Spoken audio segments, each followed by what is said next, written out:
सवाल है, आपकी पार्टी सबसे ज़्यादा चर्चाओं में 2023 विधानसभा के बाद जब आई, जब आपके नेता राजकुमार रोत ने कहा कि हम अपने आप को हिंदू नहीं मानते, जबकि आज आपने शपथ ली है मैं ईश्वर की शपथ लेता हूं। इन दोनों चीज़ों को किस तरीके से देखते हैं? एक तरफ कहते हैं हम हिंदू नहीं खुद को मानते, और दूसरी तरफ आप ईश्वर की शपथ लेते हैं। गोफन ये वाला हमारा गोफन, इसको गोफन इसमें पत्थर डाल के मारा जाता है, ऐसा होता है? देखो, वो अपनी सेल्फ सुरक्षा के लिए होता है, ऐसा कोई नहीं है। जब आदिवासी जब मुसीबत में होता है तब इसका उपयोग किया जाता है। ये ताज के लिए भी होता है और साथ में सुरक्षा को प्रदान भी करता है। हम आज वो स्थिति बनी हुई है कि आदिवासियों को उतना महत्व मिल रहा है तमाम सरकारों की ओर से, राज्य सरकार की बात करें या फिर केंद्र सरकार की बात को यही जागरूक करें। हम लोग देश के मालिक हैं और मालिकों को उनका जो अधिकार है वो नहीं दिया जा रहा है। तो संविधान के दायरे में रह करके हमारी जो लड़ाई है हम लड़ रहे हैं। बिल्कुल, बिल प्रदेश तो हमारी पहली मांग है। हमारे जो पूर्व पुरखे थे उनकी भी मांग थी कि बिल प्रदेश हमारा अलग से सेपरेट राज्य बने। चाहते कई लोग तो इस चीज़ को ये भी देखते हैं कि ये अपना अलग से करना चाहते हैं, तोड़ने की बात कर रहे हैं। इसका महत्व आप किस तरीके से जनता को समझाना चाहेंगे, दूसरे लोगों को समझाना चाहेंगे? ये हमारी बात है, इसलिए हम लोग चाहते हैं कि हमारा भील प्रदेश अलग से। हाँ, तो बाकी का जो आगे का मैं बोलना नहीं चाहूँगा, इस पर बाद में चर्चा होगी। बिल्कुल।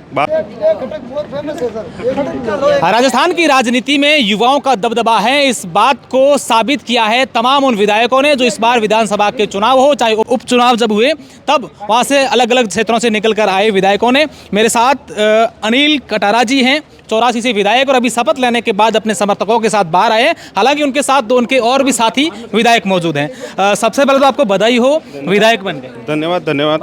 क्या कहना चाहेंगे इस युवा राजनीति को लेकर, क्योंकि लोग अब युवाओं पर ज्यादा विश्वास कर रही हैं? आपके दोनों तरफ दो साथी आपके चल रहे हैं, दो युवा विधायक, और कई युवा चेहरे वो विधायक बनकर आए हैं। देखो, राजनीति में अगर युवा आएगा, नई सोच रहेगी, नई उम्मीदें रहेगी, और हमारा जो युवा है इस देश में सबसे ज्यादा बेरोजगारी बढ़ रही है, तो उस पर ध्यान देगा, क्योंकि उस पर बीती हुई होगी। तो वो सोचेगा कि क्यों नहीं इस देश में, जो ये देश अगर टिका हुआ है, राज्य टिका हुआ, तो युवाओं पर टिका हुआ, और इन युवाओं के लिए अपन कुछ नहीं कर पाएंगे तो फिर इस यहाँ चलना बहुत ही मुश्किल है। जिला परिषद सदस्य से सीधा विधानसभा की चौखट पर पहुंचे हैं, इससे पहले सोचा था या फिर तमाम उन लोगों का साथ सहयोग रहा? देखो, हमारे वहाँ जो विचारधारा है हमारी, वो विचारधारा मजबूत है। ये जो जीत है किसी व्यक्ति विशेष की जीत नहीं है, हमारी जो विचारधारा उस विचारधारा की जीत है, और ये विचारधारा बहुत लंबी जाने वाली है। ये राजस्थान में नहीं पूरे देश में फैलने वाली है, और पूरे देश में हमारे कई सारे युवा अलग अलग विधानसभाओं में पार्टिसिपेट नेतृत्व करने पहुंच रहे हैं। कई लोग ये जानना भी चाह रहे हैं कि अनिल कटारा जब यहाँ पर पहुँचे हैं तो उनके जो ऊपर बंधा हुआ है ये क्या चीज़ है, इसको लेकर कई लोग अब चर्चाएं कर रहे थे कि ये अनिल जी ने क्या बांध करके। आदिवासियों का ताज है। हाँ। क्या ये उसको आपकी स्थानीय भाषा में क्या बोलते हैं, क्या काम आता है ये गमछा? नहीं, ये जो आपने गोफन ये वाला हमारा गोफन, इसको गोफन बोलते हैं। इसमें पत्थर डाल के मारा जाता है, ऐसा होता है? देखो, वो अपनी सेल्फ सुरक्षा के लिए होता है, ऐसा कोई नहीं है। जब आदिवासी जब मुसीबत में होता है तब इसका उपयोग किया जाता है।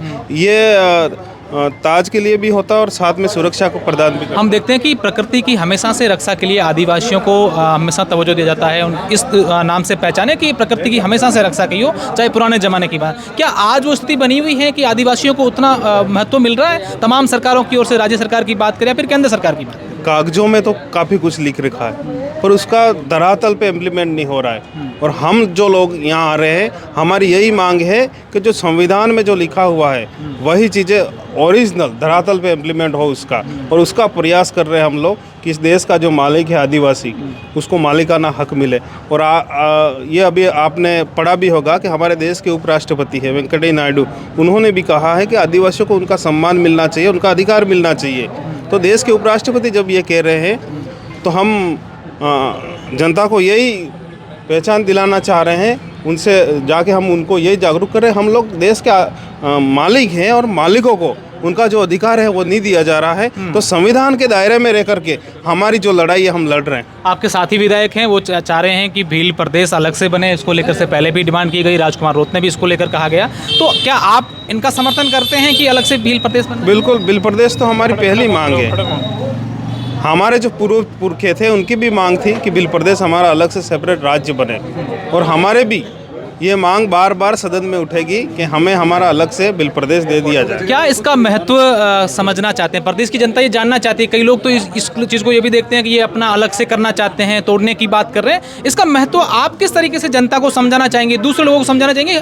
ये हमारी बात है, इसलिए हम लोग चाहते हैं कि हमारा भील प्रदेश अलग से। देखो ऐसा है, जो हम कोशिश कर रहे हैं, जिनको हमारी जो ये बातें हैं पसंद नहीं आती है, उन्हें लगता है कि ये तोड़ना चाह रहे हैं। बाकी हमारे जो 4 राज्य हैं, जिनको 4 राज्यों में पहले से ही बंटवारा कर रखा है, हम उन 4 राज्यों को वापस जोड़ के एक अलग बिल प्रदेश बनाना चाह रहे हैं, ताकि हमारा जो अधिकार है वहाँ सुरक्षा हमें प्रदान मिले, और बिलों का जो राज है और हमारी जो संस्कृति, हमारा जो कल्चर है, वो बचा रहे।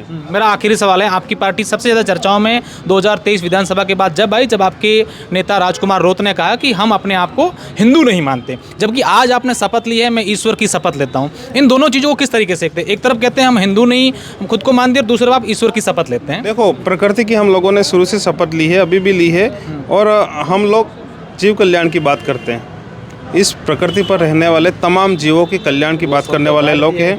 हाँ, तो बाकी का जो आगे का है मैं बोलना नहीं चाहूँगा, इस पर बाद में चर्चा होगी। बिल्कुल बाद में चर्चा होगी। अच्छा विधायक जी, आप क्या कहना चाहेंगे? क्या इनकी बात को कैसे कंप्लीट करना चाहेंगे? देखो, हम आज हमारे भारत आदिवासी पार्टी के विधायक बने जो 84 विधानसभा सीट से, और इससे पहले हमारे राजकुमार जी थे। काफ़ी अच्छी लीड से ये जीत के आए हैं वहाँ से, और हम यही कह रहे हैं कि हमारे जो एरिया में आज तक शिक्षा, स्वास्थ्य, बिजली, पानी, सड़क पे देखा जाए तो सभी ये तरह से वंचित रहे। इस वजह से लोग परेशान थे, कांग्रेस बीजेपी दोनों पार्टियों से, और लोग परिवर्तन चाह रहे हैं, नया ऑप्शन ढूंढ रहे थे। तो हमारे पास अभी भारत आदिवासी पार्टी, और आज की तारीख में मैं आपको दावे के साथ कह रहा हूँ, हम लोग अभी 4 विधायक हैं। एक हमारा 5वां विधायक जो सोलंबर विधानसभा से था, जीतू भाई कटारा, वो नहीं आ पाया। मैं ये कह सकता हूँ वो आदमी भी कहीं के 3 से 4 हज़ार वोटिंग से जीत रहा था, लेकिन कहीं के सत्ता में जो बैठी हुई राज्य में सरकार जो सत्ता का दुरुपयोग करते हुए जीत लिया, ये मैं मान सकता हूँ। तो वो भी जीतता था, हमारे 5 विधायक होते, लेकिन मैं 2028 में दावे के साथ कह रहा हूँ कि हम 12 सीटें, 12 से 13 सीटें उस एरिया से जीत के लेके आएंगे ट्राइबल एरिया। क्या इसको लेकर भी चर्चाएं हो रही है कि आने वाले चुनावों में हम लोग जो हैं वो पूरे प्रदेश में हमारे प्रत्याशी उतारे, जहां पर भील बाहुल्य क्षेत्र है, आदिवासी बाहुल्य क्षेत्र है? पहली प्राथमिकता हमारी रहेगी ट्राइबल एरिया के अंदर हमारा जो टीएसपी एरिया है, इसके उदयपुर संभाग और बांसवाड़ा संभाग है। इसके अलावा फिर हमारे यहाँ पे जो सीट हमें लगेगी, और हमारे जो सिलेक्शन प्रणाली के आधार पर जो टिकट दी जाती है, इसके आधार पर हम यहाँ पे टिकट डिक्लेयर करेंगे। निश्चित तौर पर ये तमाम वो विधायक हैं पार्टी से यहाँ पर निकले, और हमने बातचीत की, उन्होंने अपनी पूरी बात जो है वो बताई है।